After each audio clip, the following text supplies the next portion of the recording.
同一种恨唤醒我。你和我的故事陨落得像烟火，像飞蛾在扑火，任由宿命操控魅惑。哦，那影子深藏在光尘中，迷失在这城市，忘了山是枷锁。用爱图个归宿，却自食其果，不由你我。不然释怀偏执，是不过的坚持，用一生的遗憾写成诗。我乱总太迟，原来你只是手心的影子。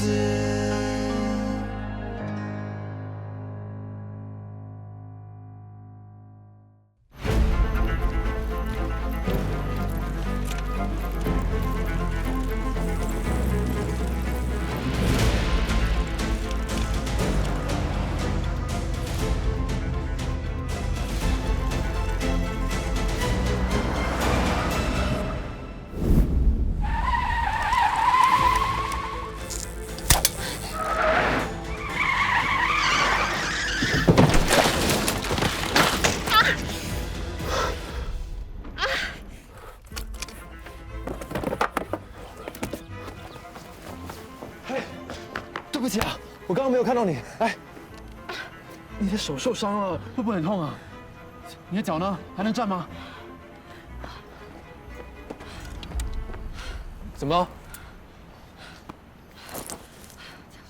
到底发生什么事啊？你要去哪里？我送你吧。许愿，你不是赶时间吗？不要婆妈了，我送你吧。 不是我要闹事，我是看不惯那些吸血鬼医院仗势欺人，要帮邻居出一口气呀。结果呢？你不但没帮上忙，还把自己送进警察局。怎么样？没事吧？需要我送你们回家吗？不用了，谢谢。把脚车还给我吧。你的脚车都摔成那个样子了，不能骑了吧？爷爷 ，Hello， 哎，你很面熟啊。 我好像在哪里见过你啊？没见过。哎，见过，我想起来了，他来过我们家楼下。哎，你是不是在追我孙女啊？爷爷，你不要胡说八道。走，我们去大巴士。他说要送我们回家，为什么不坐他的顺风车啊？不顺路，不要麻烦别人。顺路。哎，他说顺路了。是真的顺路，还是在献殷勤啊？追我孙女要过我这一关呢。爷爷，你好像忘了我还在生你的气。你再胡说八道，我就不理你了。是啊，没关系啦，我又不会放在心上，你就不要再骂爷爷了。你不介意，我介意。我知道你热心公益，可是我暂时不需要施舍。走吧。你要留在这里搭顺风车，还是要跟我一起走？ 顺风车，哎，不要生气了，爷爷跟你开玩笑的，记得处理伤口啊。允聪 ，Uncle Frankie， 你怎么会在这里啊？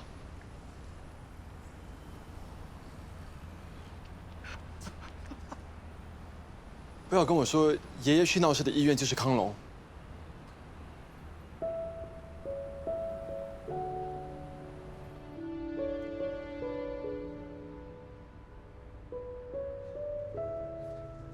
怎么样？很痛啊！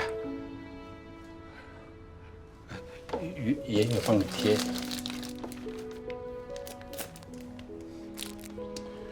好了好了，我什么都告诉你，你不要生气好吗？我听说有红包拿，所以就召集邻居的安哥安迪去示威啊。红包？人家给你红包你就去闹事？你要我怎么说呢？你为什么要贪这些小钱？也不是完全为了钱，大家街坊邻里发生出人命的事情，我们帮忙伸张正义也是应该的嘛。不过有红包拿就更加有动力了。爷爷，这件事没有你想的这么简单。像我们凑热闹的，不可能知道背后的真相。我知道真相，今天当事人告诉我内情了。前几天你看新闻的时候，还跟着大家一起骂这家人迷信出人命。今天有人告诉你内情，你就反过来去医院示威。一天一个真相，这么多真相。哎呀，新闻每天都有新鲜的，好像也很正常嘛。不正常，凑热闹也要有个限度。爷爷，有没有想过，万一你被人家利用了怎么办？万一人家医院起诉你，把你关进去坐牢窝怎么办？你有想过我吗？你不要这样啊，爷爷知道错了。我以为只是去帮忙闹一闹，就没想那么多。早知道会连累你啊，我就不敢去了。我不是怪你连累我，我是不赞成你去帮人家强出头。人家的事我不想管，也管不了，我只想好好照顾你。你为什么每次都这么不听话啊？都是爷爷的错，爷爷以后不会再做这种事情了。你看，我这个老不死的，每次口口声声说要疼你，可是偏偏只会闯祸，只会让你担心。我怎么越老越不懂事了？我以为那些红包钱就可以让你减轻负担了，才这么做的。我说的是真的。我再说一次，你不需要担心钱的事。我知道了，我非常清楚，完全明白了。10月了，爷爷会乖乖听你的话的。你不要生气了，不要再生爷爷的气了，好吗？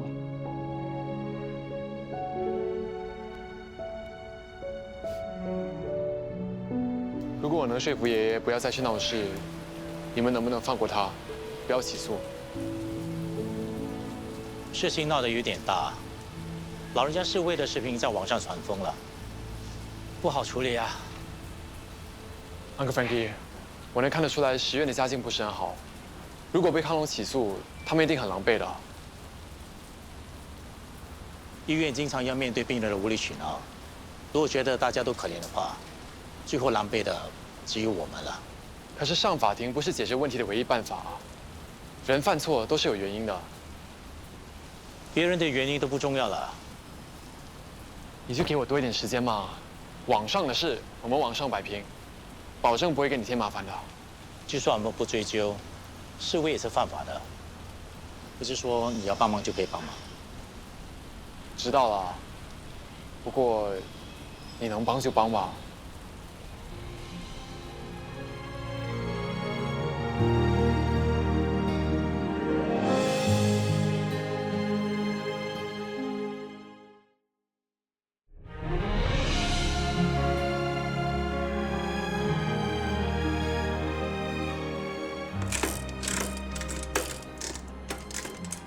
阿聪，你在做什么啊？谁的脚车10月呢？我今天开车差点撞到他。啊？然后呢？他有没有受伤？小擦伤。小擦伤如果处理过，伤口应该会没事。你为什么要叹气啊？有事，而且是摊上大事了。你撞到别的东西了？不是我，是10月的爷爷。10月的爷爷也撞到东西了？哥，你相信这世界上有这么巧的事情吗？10月的爷爷他不是撞了东西，他是去康龙拿大字报在闹事。Uncle Frankie 直接报警，把他送进警察局。为什么闹事？你还记得最近闹得很凶的孕妇纠纷吗？就是那件事情。现在康龙要告爷爷，真的不想看到事情变成这个样子。举大字报算示威吗？集会有多少人参与？好像只有几个老人家。示威是属于非法聚会，是犯法的，不但骚扰到其他人，也有损医院形象。如果康荣想追究，那也在情理之中啊。我也是这么想的。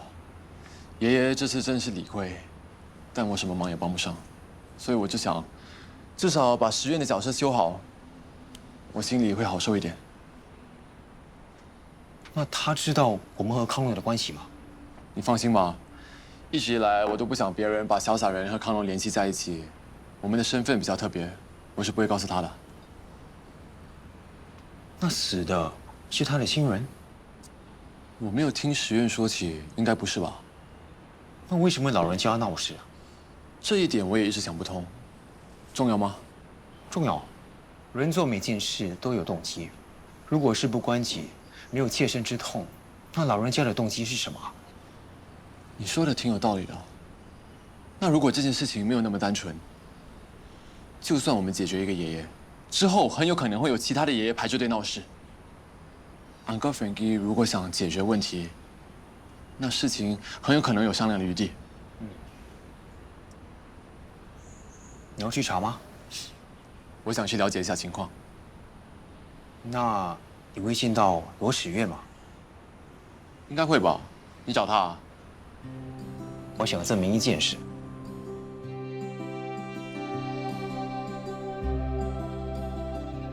哥，这是你新买的乐高啊？这是马桶。我这几天花了一点时间研究了抽水马桶的结构和操作原理。为什么？水箱按钮、进水阀、排水阀、水箱，这些都是市面上最广泛被使用的抽水马桶和水箱配件。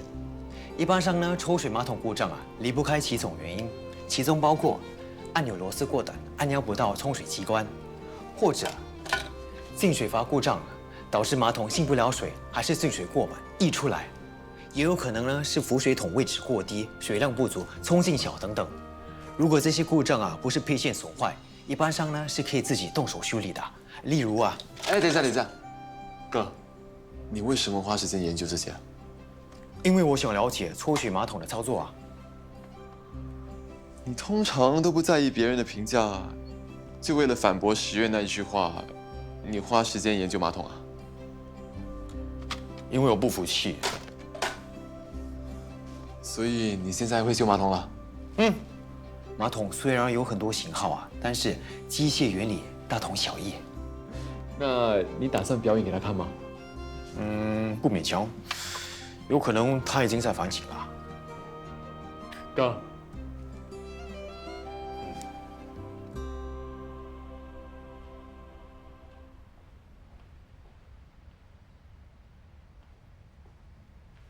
是你做的吧？你说什么？找人闹事，炒作孕妇事件。哼，原来你说这件事啊。那如果你有证据，记得去报警。那种唯恐天下不乱的人，应该得到教训。不过嘛，既然那个人已经下手了，应该不会有什么把柄留下。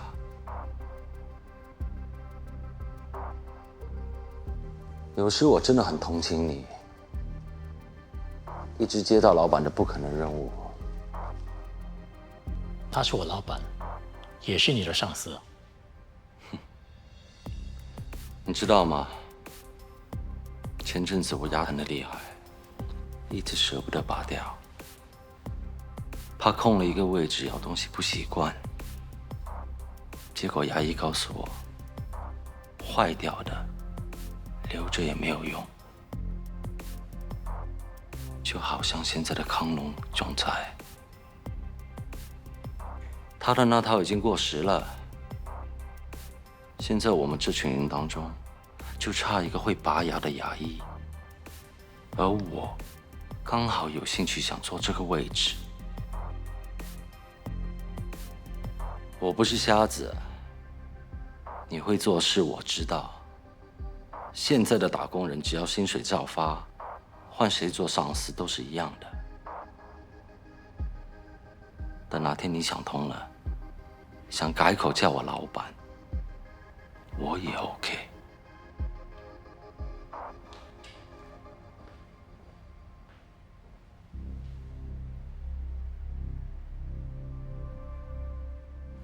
安哥啊，你去警察局录口供，你没有提到我吧？你开玩笑啊？我像是那种会出卖你的人吗？应该不会，那就好。你好我不好啊？我的孙女现在还在生我的气啊！对不起啊，连累到你了。这不能怪你，是我自愿的。耶，还有啊，我孙女哦，叫我把红包还给你。他说不可以随随便便收你的钱的。那哎，不，你拿着吧，连累到你我也不好意思。你没把我供出来，就当做我请你喝咖啡。我也不好意思，我拿你的红包，我孙女会骂我的。你拿回去了。你听我的，你拿着吧。你拿回去。你先拿着，安哥。Hello， 小帅哥，你怎么会来啊？你来找石院啊？哎，他不在了。我知道啊，我是特地来找你的。啊？你去医院大闹天宫这件事，你孙女叫我过来看看，能不能够帮你摆平。你到底是做什么工作的？不会是记者吧？我没有东西给你爆料了。哎，我妈妈刚刚打给我，叫我回家煮饭。你们慢慢聊啊，我先走了。哎，要下雨了，我上楼收衣服。爷爷，你不要走嘛！真的是石院拜托我过来帮忙了。你如果不告诉我，我很难跟你的孙女交代的。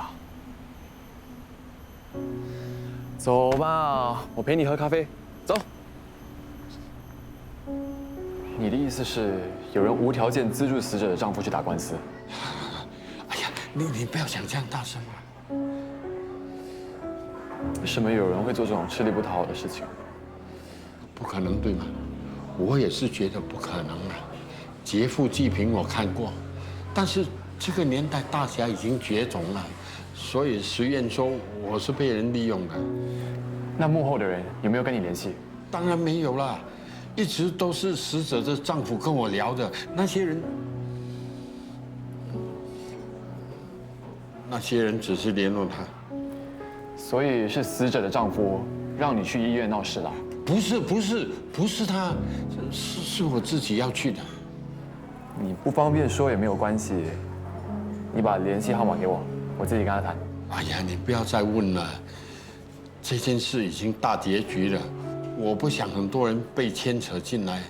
我现在只是想要知道我会不会被起诉。我收了红包，带几个昂哥去闹事。我怕连累人家七老八十，还陪我去坐牢，那就很惨了。警方如果只是给口头上的警告，那应该没有那么严重。很难说啊，就算警方不追究，那间吸血鬼医院也不可能放过我吧？哎呀，要是医院叫我赔很多钱，连累石院替我还债，那他就很可怜了。哎呀，都是我老不死还害人。爷爷，啊，这件事你不用担心，交给我，我帮你想办法。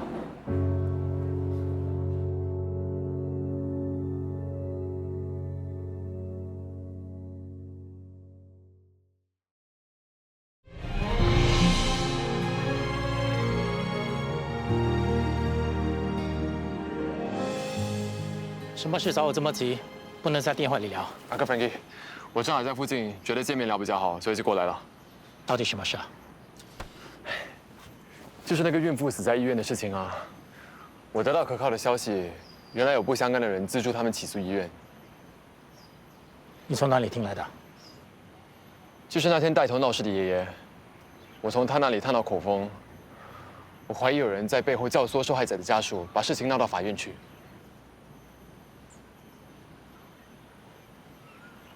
Uncle Frankie， 你为什么看起来一点都不惊讶啊？你是不是之前就知道有内情？那幕后主使是谁？他们为什么要这么做？是不是康龙得罪了什么人啊？事情远比这些复杂，你参与到这里就可以了，再深入的不适合你。事情的开头我已经知道了，现在不能说不理就不理。你至少要告诉我，爷爷这些人是被利用、被无辜牵扯进来的。经营一家医疗机构，本来就不只是救人一人这么简单，只要牵涉到利益的地方，就有权力斗争。我是不了解你们的世界，不过你们要玩权力游戏，不应该用爷爷这种小兵小将来做祭品。你能同情陌生人，应该也能体谅自己的父亲。他之所以能做到这个位置，不是侥幸。你没有能力和他分担，就别去给他添乱。你可以不走进他世界，但身为他儿子，要懂得分辨谁是你的敌人，谁是朋友。别跟道森走得太近了，你爸不会高兴的。至于那个安格，如果他能保证不再来闹事，我可以睁一只眼闭一只眼。像你说的，对付他们，无见得能抓到幕后搞小动作的人。真的，谢谢你啊，格芬基。那我爸呢？那个幕后的人，他能应付吗？这你不要担心，我们有我们的办法。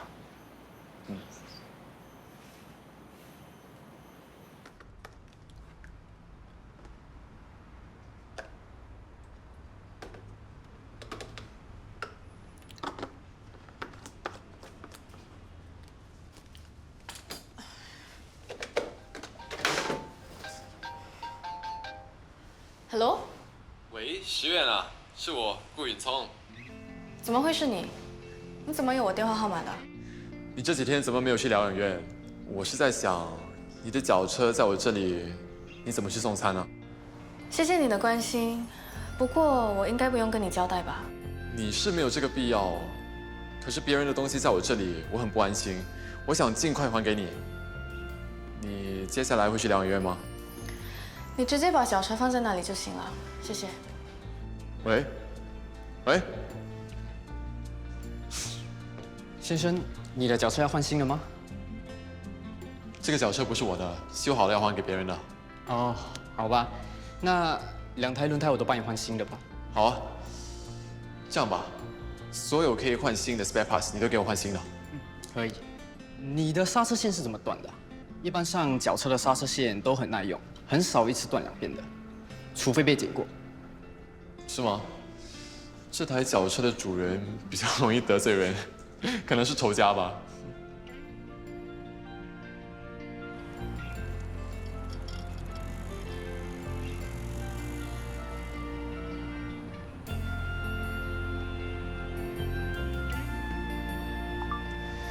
罗时苑小姐，你的脚车我已经安全的送到你家楼下了，要不要下来看一下？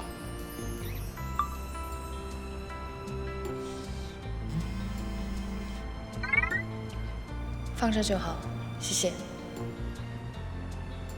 怎么还是那么冷漠？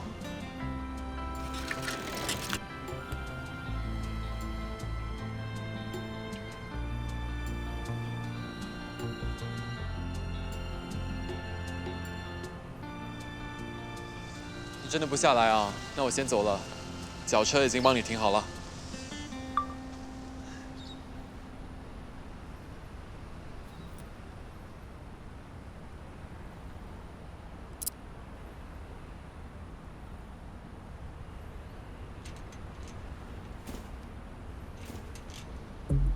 你的刹车线是怎么断的？一般上脚车的刹车线都很耐用，很少一次断2边的，除非被剪过。以后还敢跟我作对啊？丢你了就是榴莲壳了。喂，你们在干嘛？有人来了，跑！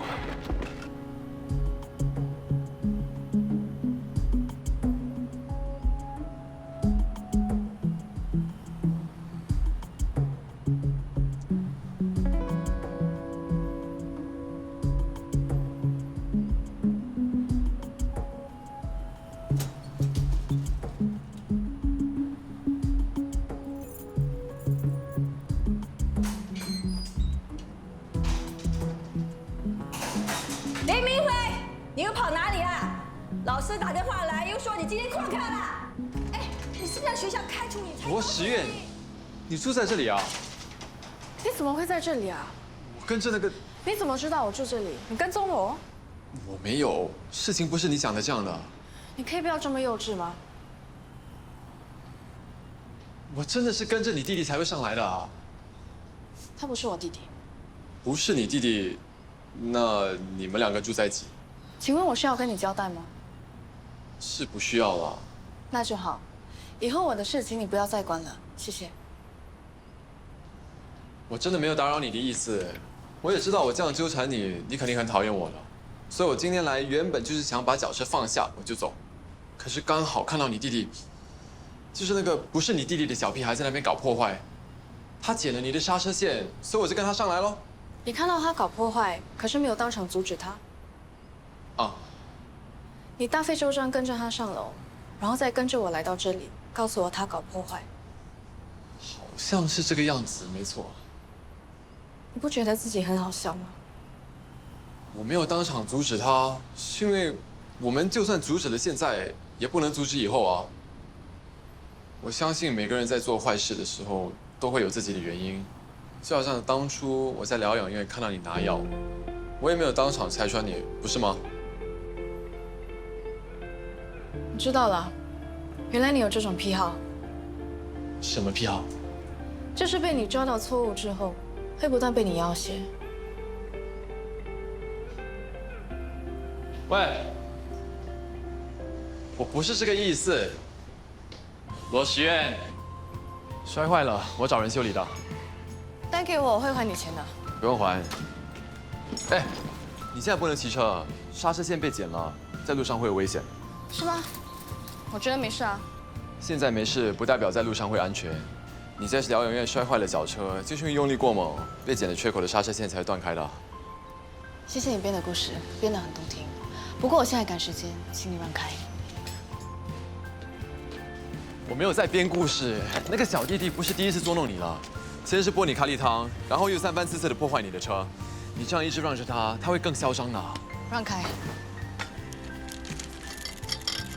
在路上小心一点啊！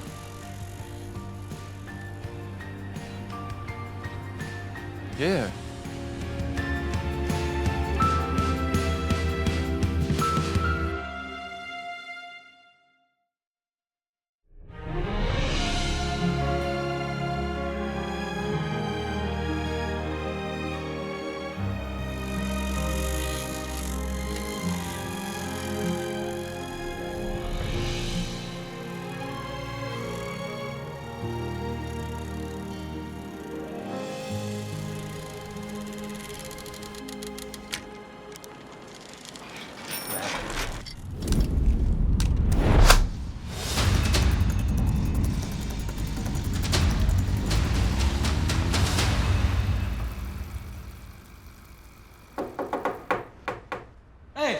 你敲什么？吓死我的鱼，我要你赔哦！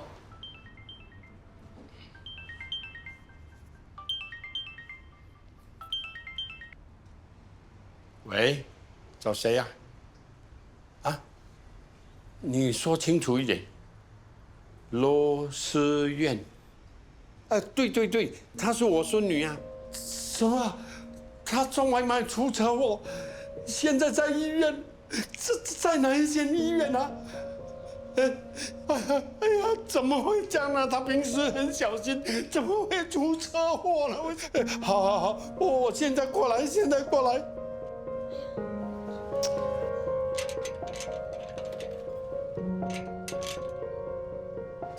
惨了！哎呀，舅，医院发生什么事情？你要去哪里？医院刚刚打来啊，说思苑送外卖出车祸，人都快没了呀！舅，阿是快下班了，你等他陪你一起去医院啊。如果思苑走了，我也不想活了。哎，舅，思苑呐！快点跟舅公去医院，去啊！哎呀，快拿去，跟着去，不要让他老人家在路上有事情，快点去呀，快去啊！老公公，你在哪里？我有钱，我陪你搭 taxi。哎呀，没这么巧吧？不会是脚车，也可能没有机车。没在，真的没在。你在找什么？石院的脚车吗？你谁啊？你看起来很害怕。你在怕什么？你神经病啊！我都不认识你。石院他出车祸了，骑脚车送外卖的时候被车撞倒。你在他脚车上动了手脚，他的意外和你有关。你胡说八道什么？我不知道你在说什么。你在这里检他刹车线的时候，我正好用手机把整个过程拍了下来。干案时间是今天中午大概2点左右，我也正好把你这张脸拍得清清楚楚。不是我来的。是你害了石院，你就是杀人凶手。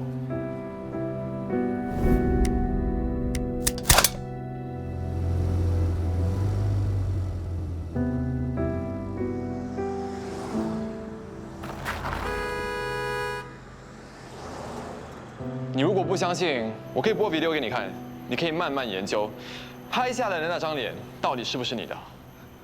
我才没有那么无聊。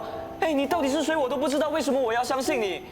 其实我很好奇一点，你跟石院到底是什么关系？为什么3番4次的捉弄他？先是泼他咖喱汁，然后一次又一次的在他脚车上动手脚。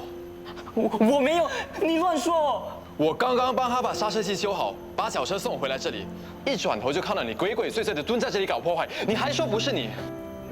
你不要以为你说我几句话我就会怕你哦，我才懒得理你啊！走开！你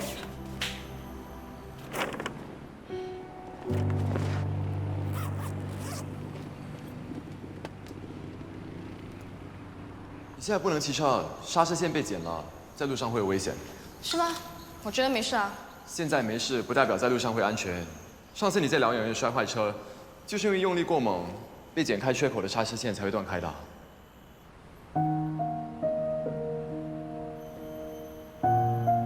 你给我站住！你给我好好放手！放手！你发什么神经？找你找半天了。我忍你很久了，你一直欺负石院，他都让着你，你就得寸进尺啊！你有本事冲着我来了，我老命一条，我不怕你来了。爷爷，不要这样，有话好好说。好好说，他听得进去吗？他能改早就改了。你们认识啊？认识又怎么样啊？外人都看不过眼啊，要替我们耶稣了出气啊！你问你自己，你做过什么？你什么不好玩？竟然弄坏实验的脚车！爷爷，你不要这样！爷爷，你冷静一下。我就是要打死他！实验骑脚车到处送餐，我心里已经很担心了。他竟然在他的脚车动手脚，你知道这样有多危险吗？要是实验真的出了意外，你赔得起吗？你赔得起吗？你。原来你们串通起来骗我的，落水根本都没有进医院啊，很好玩是吗？啊？怎么样？被耍的滋味不好受吧？你听到实验出了意外，是不是很害怕，后悔自己做过分了？我才没有后悔，是他活该啊！撒谎，这不是你的心里话。如果你不担心实验，就不会跟爷爷下楼了。你是真的担心他，真的害怕他出事。我没有，我讨厌他们，我非常讨厌他们。再讨厌一个人也是要有限度的。你这次玩过火了。如果我们刚刚说的意外是真的，就算你没有被发现，不用负法律的责任。但从此之后，因为你这次的恶作剧，就要背上一条人命。你才多大？每天晚上睡不着是什么滋味？以后真的要这样过吗？你不要说了！你以为你是谁？你凭什么教训我？全部死了罪啊！全部犯罪罪啊！你个死屁孩！你嘴巴那么坏，我今天要替你父母亲收拾你！我要不呀！爷爷！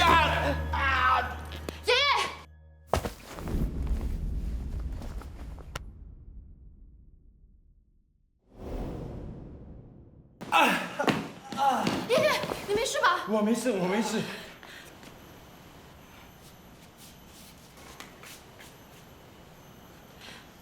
你没事吧？没事，只是你关心我，我有点意外。啊！你这个人怎么那么毒啊？活该。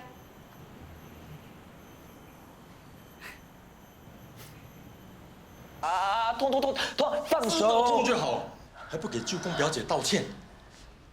难得真能坐在一起吃饭，你们就别跟小孩子计较了，说对不起。你是瞪着我干嘛？不服气啊？我叫你道歉，听见吗？痛，好了。啊，对不起啊。啊？我听不见啊！再说一次，啊？好吧，既然我们的小流氓阿辉哥跟我们道歉，我们就原谅他吧。看你以后还敢不敢捣蛋，我肯定不会放过你啊！我这种小孩做错事啊，再严重也不过挨骂拉耳朵，小心你自己呀！小心？我要小心什么？你开什么玩笑？不知道谁吃饱没事做啊，去人家医院闹事，做好心理准备去坐牢吧你！你还乱说，气得发疯了。我们大人自然会用大人的方法处理，要你小屁孩多管闲事啊！吃你的饭呐！薇娅，吃饱了去补习中心接妹妹回来，知道吗？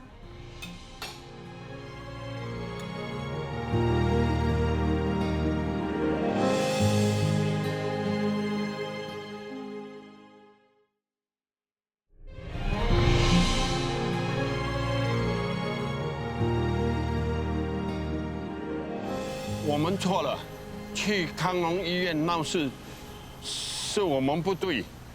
在这里，我们跟康荣医院还有大众说一声对不起。对不起。希望录这段视频，澄清，大家不要再追究我们。我们发誓。我们发誓。以后不会再犯了。看。哎，好了。来，安哥，你看一下，这个比较好。啊，好，就这样咯。地大佬啊，这样行得通吗？我想过了，医院要起诉我们，不就是为了面子啊？现在我们高调道歉了，他们出了一口气，应该不会起诉了。希望别连累我家人最好。哎呀，我儿子啊，骂了我一整天呐。现在我们有做一点东西补救啊，好过什么东西都没有做啊。我看过很多明星这样上网道歉啊，都有用哎。你们相信我，这一次一定能够搞定，不会连累你们的。好了，也只好这样啦。哎，这些年轻人的东西啊，我不会的，你帮我放上网。哎，已经搞定了，已经放上网了呢。你看你5个 view 了这边。啊，你轻点，我已经很轻了。轻点。那你先扶着，先扶20分钟，再看看有没有好一点。哦，希望你的牺牲啊会值得。我只是希望经过这次之后，他表弟会学乖。我觉得他的本性不坏，只是太叛逆了。现在想想，我们好像没有经历过叛逆期。你那个时候都在忙着生病，上学都顾不上，哪里有时间叛逆啊？那时你都把时间花在我身上，经常陪我进出医院，跟学校请假，连你最期待的运动会啊，也没参加过几次。你怎么突然提起这些陈年往事？我都忘记了。我现在比较好奇的是，别人的叛逆期。高，你说这些在叛逆期的少年，是不是都会做一些出格的事？网络资料说，叛逆心理有很多成因，社会影响、缺乏交流、家庭教育不当，这些都是主要因素。提到家庭，我今天有听爷爷说起，他们家的状况其实不是很好，这几年都寄住在亲戚的家里。你看啊，爷爷年纪也大了，身体又不好，也没有稳定的工作，石院经常为生活而奔波。我相信这很有可能是他去疗养院偷药的原因。新加坡有完善医疗津贴，老人家看病也花不了多少钱。我觉得他应该有别的原因。可能吧。总之，她这种在复杂家庭长大的女生，很难长成一朵温室里的小花。她是仙人掌带刺，他在生活中处处遇到困难，他惯性把负面情绪转嫁给别人，不好相处。我觉得他不是不好相处，只是不想跟任何人相处。我相信每个人个性的形成，一半来自于基因，另外一半是来自于生活。我为什么没有当场揭发阿辉？是因为我想知道他叛逆背后的原因，才能让他反省。他不反省的话，很容易再犯的。我不会修理马桶也是有原因的。啊？你说什么？没什么。你几时会看见他？你不要告诉我，你找他是想聊马桶的事啊？真的是要聊马桶的事啊？没有啊，也未必也能见面。你啊，你这个宝贝马桶竟然比我还重要！你手受伤不要玩啦！去康隆医院闹事，是我们不对。在这里，我们跟康隆医院还有是闹事的老人家刚发了道歉视频。孕妇的丈夫主动联络我们，说他妻子手上的骨折证实了是他进院之前摔伤的，也承认当初迷信不接受院方建议提早剖腹产，所以不想再起诉康隆了。看来闹这一出戏也影响不到顾兆华。是吗？我反而觉得现在更好玩了。有新的想法？网络真的是一个很奇怪的世界。只要有人带头起哄，网友之间就会出现键盘侠。通常这些人不会去考究网络传闻的真假，想骂就骂，从众也好，发泄也罢。就算之后证明冤枉了别人，也不见得谁需要负责。你的意思是，编一个故事，我要把黑的说成白的。如果这个时候网上有留言传出，说录这些道歉视频的跟撤诉的人不是自愿的，是因为怕被对付，所以突然变成小乖乖呢？应该有观众想看接下去的故事发展。放点风声给媒体，暗示他们康隆即将有好戏上演。想要看好戏的，入场免费。好，我去安排。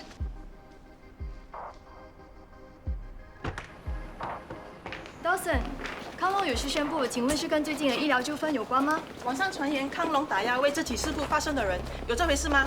对于康隆的一尸两命医疗纠纷，您有什么看法呢？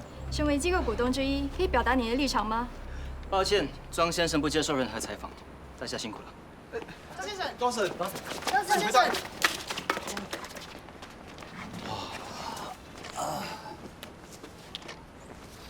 不要推，不要推，手机都摔坏了。你看，你们刚才问的问题，我不会多做回应。不过，我会因为这次的事故，发表一下我个人的看法。想必大家都知道，前一阵子闹得沸沸扬扬的医疗事故，病人亲属已经决定撤诉。照理来说，这件事情应该圆满结束了。身为康隆股东之一的我，也没有必要再提。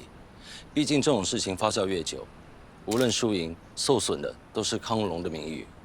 但是我跟其他股东不一样，我愿意接受不同的声音，也允许到康隆的病人质疑我们的服务，就好像我质疑领导的作风一样，这样才可以互相督促，共同进步。庄先生，您不赞成康隆的决策吗？康隆内部闹不和的传言是真的吗？这次的医疗事故处理方法，股东出现意见分歧吗？还有医院打压闹事者的传闻，你知道内情吗？老人家是因为受到威迫，所以才拍摄视频道歉吗？对啊，可以分享吗？庄先生不方便回答这么敏感的问题，谢谢大家的关心，我们赶时间要走了。不好意思，我也怕被打压，就不多说了。我们就等康隆召开的股东大会，之后就会给大家一个明白的交代。OK， 谢谢。庄神，庄先生，庄神，不要再追了，不要再追了，庄先生，请你回答，庄神，不要再打了。自己也多么心相通，如果就这